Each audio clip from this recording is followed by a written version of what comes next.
Twilight Book Club. We haven't done a, what do we call these? Forking around. Thank you. A forking around in a minute. So we're just forking around. And we brought this up while recording our next episode that will drop on Thursday. That we wanted to sort the Cullen family into Hogwarts Houses because we kind of dropped little nuggets throughout of how we felt. This is our sorting hat. So should I just like pull Edward out of it? Yeah, like that. There you go. I only have one. It would be more fun if I had the whole clan. That's our sorting hat. It's our sorting hat. Edward will stand on it. Hopefully, maybe. No. Maybe. I don't. That's a thought. Oh, there we go. It happened. So we just thought it'd be really fun because they are obviously very much. Well, not some of them so obviously. I feel. Yeah. So we want to do that. Where should we start? Let's just go parents and like go down by age. Right? Sure. Is that a good way to do this? Sure. To make sure we get everybody. Yeah. Sure. So let's start with Carlisle. Yeah. Like parent wise. So Carlisle, I think Carlisle is a Hufflepuff 100%. I vote Ravenclaw. I actually will agree with Hufflepuff. Yes. Because just because he's a doctor, he can be very smart, but he's also a little daft and he loves his family. Right. The family orientation is what made me go Hufflepuff because he's very much about not just family, but like loyalty to principles. And I say loyalty to principles because, spoiler alert, if you haven't read Midnight Sun, Carlisle makes the Cullens go to the funerals of the people that he's murdered. Yes. And that is a very Hufflepuffy thing. It's a very Hufflepuffy thing. And I feel like it's just very loyal to like a set of principles. Yes. Like, this is who we are. This is how we behave. And if you don't behave that way, you go learn today. Hufflepuff. Esme, I think is a Gryffindor. Really? I know you may turn your head weirdly, but she is very brave. And I also equate her a lot with Mrs. Weasley. Would you ever actually, until she started fighting at the end of the book, really think Mrs. Weasley was a Gryffindor? You know what? I'll give you that because I can see Esme pulling a "not my daughter, you bitch." Exactly. I could see her do that. Not my daughter. That's probably my favorite line in the whole Harry Potter series. Mine too. Not my daughter, you bitch. Well, so you guys agree, Gryffindor? Yeah, I'll give you that. I'll give you that because she, not my. But daughter, I was you thinking bitch. Hufflepuff. I was gonna go Hufflepuff until you brought up Molly Weasley. I think Hufflepuff is the obvious choice, but if you really look at her as a character and you really compare her to other Gryffindors, and she did. I wholeheartedly she had her think childhood crush on Carlisle. She went after him. So I'll give you that, Gryffindor. Gryffindor. Rosalie. Slytherin. Is there any other choice? Other choice to that. But as a Slytherin, I have a hard time with this because this is my we thing. don't like to claim everyone who's trash, but she is trash. She's one of those Slytherins who I'm like, not all Slytherins, y'all. We're like, she's making us all look bad. I want to pause real quick. A Slytherin. Pause real quick. What house are you guys? Jordan, what house are you? Slytherins. Kiki? Slytherin. Sarah? Hufflepuff. But this is why we get along so well, you guys. Hufflepuff. This then brings me into Emmett. I will die on a gravestone that Emmett is a Hufflepuff. Oh, Emmett's definitely a Hufflepuff. Emmett's a Hufflepuff. He loves food. As we said in our most recent episode, if you haven't listened to it, is that Emmett is the friend who can be eating. And you're like, yo, do you want food? And he's like, I could eat. Yeah.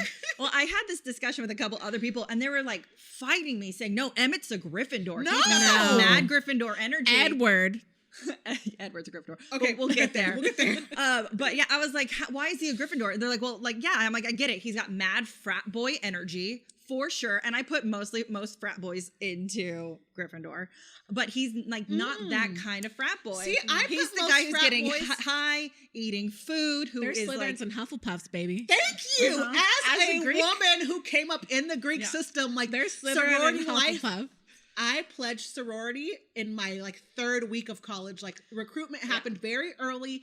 They were taking freshmen that year. I pledged super early. Like Greek life defined my college experience. And I will die on the hill that most frat guys are actually Hufflepuff. Oh, I'm not disagreeing with that. They get high 24/7. All they care about is food. And they are loyalty over everything. To the point where if a Greek guy has dated a girl from a particular house, he will continue to date through that house. He will run through that whole house. He is running through your family. Because he's like, yo. Like Tomb Raider. Listen, Alpha Kappa Alpha, I am loyal, bitch. I just love him. He's so, my yeah, face. Emmett's my favorite, and he's a Hufflepuff. Yes. Hufflepuff. Okay, so I think Alice is really hard for me to put into a house because I feel she actually fits the stereotypes of all of them. My instinct, and not to cut you off, No, you're fine. My instinct goes to Ravenclaw. My instinct goes to Ravenclaw too. I don't have one. I know I need an instinct. I need to like pick something. Part of me actually, I think goes Gryffindor, but I think she's a Gryffindor. You know what I mean? I will say Ravenclaw because of her wild creativity. Absolutely. Yeah. You know, she's super creative. The way that she threw the graduation party, the wedding, she chooses all of the Cullen's wardrobes. She's a creative planner, though. Right. Exactly. That's what I'm saying. With like impeccable confidence in her taste. Yes. Her taste level is like, but it's high, you know? She knows creative, it's right. She's a planner, and I feel like that level of Ravenclaw thoughtfulness and dedication and book smart has to go into it. Because yes, she can see the future. Right. And future telling is a class you can take at Hogwarts. I forget what they call it. Jesus Christ. Divination. Divination, yes. Divination is a Hogwarts class, but I do feel like Ravenclaws should and would excel in that class because they have the ability to say, this is what's going to happen in the future.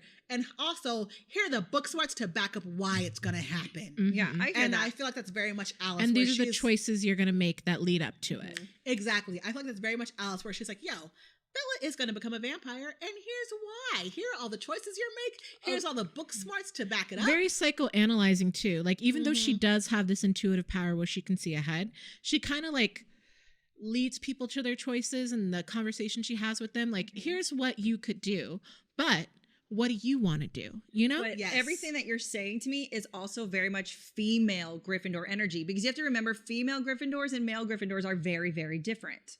To me, female Gryffindors are very pushy with what they want and their opinions, and they're giving you choices, but they're actually telling you what to do while making you think it's your idea. I don't believe in the gender binary, though, so Alice is a Ravenclaw. Alice is a Ravenclaw. Ravenclaw. Next on the list is Jasper. I think Jasper is very much a Ravenclaw. He is a planner. Ooh, that's rough for me. I know he is strategic. He is a leader. He is a planner, and he is very smart. What do you think, Keeks? He was a hard one for me too. Him and Alice were the hardest ones for me to like come up with what I thought they were. Me thinking the military background, I'm like, he's a Griffin Puff, maybe. I don't think he's a Hufflepuff in any way, shape, or See, form. that's funny because I was more thinking that he's a Slitherclaw because he was very ambitious. If you think about For him, sure. That's true. being a Young riser. human, Mm-hmm. if you think about his background as a human, he was not very much into the cause of the Civil War. No, not at all. He was into how the Civil War could advance his station at life. Absolutely. Which is very much ambitious. Very much a Slytherin trait. Very Slytherin. So that's why I'm kind of like, ooh, Slytherin. But then how he goes about it to me is very Ravenclaw. Very Ravenclaw. But Slytherins and Ravenclaws, and we did place Alice and Ravenclaw, are a good match. Well, we placed her in Gryffindor and Ravenclaw. That's a watch the world burn match, right? You know? That's Which very much, they are very much like, we will watch the world burn as long as we're together. So. Yeah. Slytherin. Next in line, we have our dearest Edward. Gryffindor. Absolutely nothing else. Like that. Nothing else. Gryffindor. Get this hat off of him. We don't need to do that. Don't even put the hat on him. Gryffindor, he's boisterous. He does things he's not supposed to do just because he wants to. He is 100% Edward. No. Well, Edward, knows. yes. And this is also why I feel Bella is also a Gryffindor. Ooh. Oof. Ladies. Because Bella, no. Bella, yes. Bella, it's very dangerous for you. I don't care. I love him, Daddy. Like, you know what? My original. But Daddy, I love him. Daddy, I love him. My original impression. That's Charlie, right? With the shotgun instead of Triton with the Triton. Right? Yeah, no, Charlie is definitely King Triton. My original thought of Bella was going to be a Ravenclaw because she is very thoughtful. Yes. She's very considerate. Absolutely. She very much thinks of multiple choices, you know, when you're like, I could do A, B, or C. That's very Bella. Yes. And so I was originally going to say Ravenclaw, and she's a huge book nerd. She wanted to be a book editor, but now that I'm thinking about it, no, she's a Gryffindor. I thought Hufflepuff. No way. No. I know you guys are going to say no. But I thought it because Bella cares about how everyone feels but herself. I'll give you that. I will give you that. And that's such a big character trait for her. But I will still say she Mama liked Weasley. Comic-Con when she didn't, you know, like being like, but I want to be around Edward, you know, but my mom really wanted to travel and I was holding her back from that. Like but Gryffindors aren't inconsiderate. Everyone. No, yeah. That is not what a feel Hufflepuff like, makes. Okay. As a Hufflepuff, that is not what a Hufflepuff makes. I think that any traits that she has are very much overridden by this her Gryffindor. Like, energy. Bella, yes! Gryffindor! Jacob Black is a Gryffindor. Jacob Black's a Slytherin. As a Slytherin. He's a Slytherin. Interesting. Ambition over everything. He wanted Bella more than anything in the world. Exactly. That's fair. And you his want manipulation. You're right. I deflect. I change. Yeah. The only thing that changed his mind was imprinting on Renesme. Yeah. Exactly. So yeah, he's a Slytherin. I just went straight to bad Gryffindors, and I'm like, he's a bad Gryffindor. No, ambition over Slytherin. everything. And I don't want to claim him. I can't stand him. Right. But he's a Slytherin. And I will say, if you're bad Gryffindor, a bad Gryffindor is really just a good Slytherin. Yeah. Let's be real. Fair enough. Slytherin!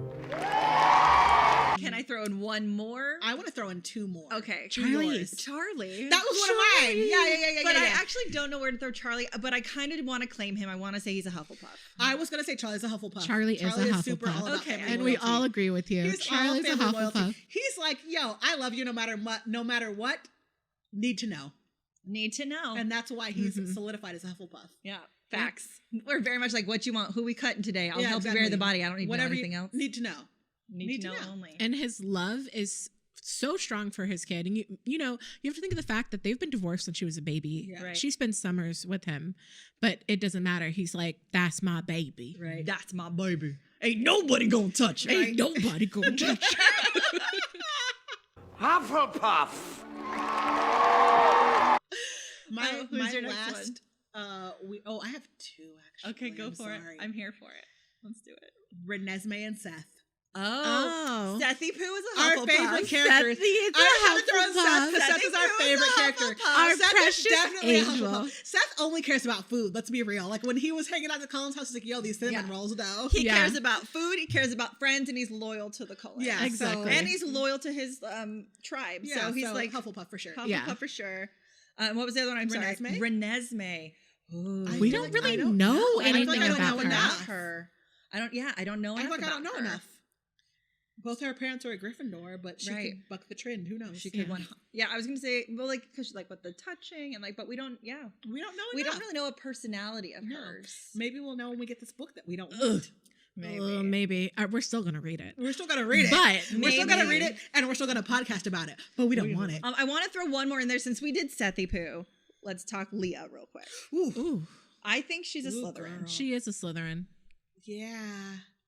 Because I think a very Slytherin trait is getting very like tunnel vision about what you want, and if you don't get that thing, being very like fucked up over it, like Draco, like myself, and so I feel like. But I also think it's very Slytherin to still hold to something that is given to you, exactly, and that comes with legacy. Yes, and not.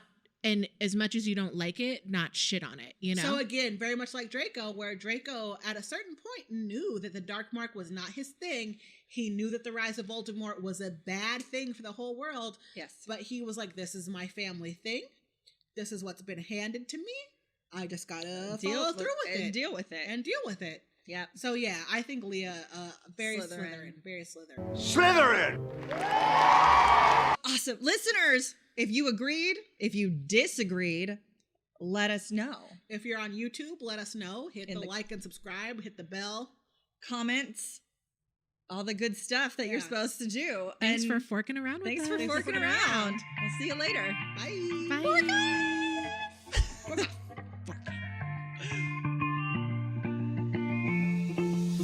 If you want to know what the fork is up, head on over to our Streamer Links page at streamerlinks.com/smellsliketeenangst to follow all our personal social media and pages.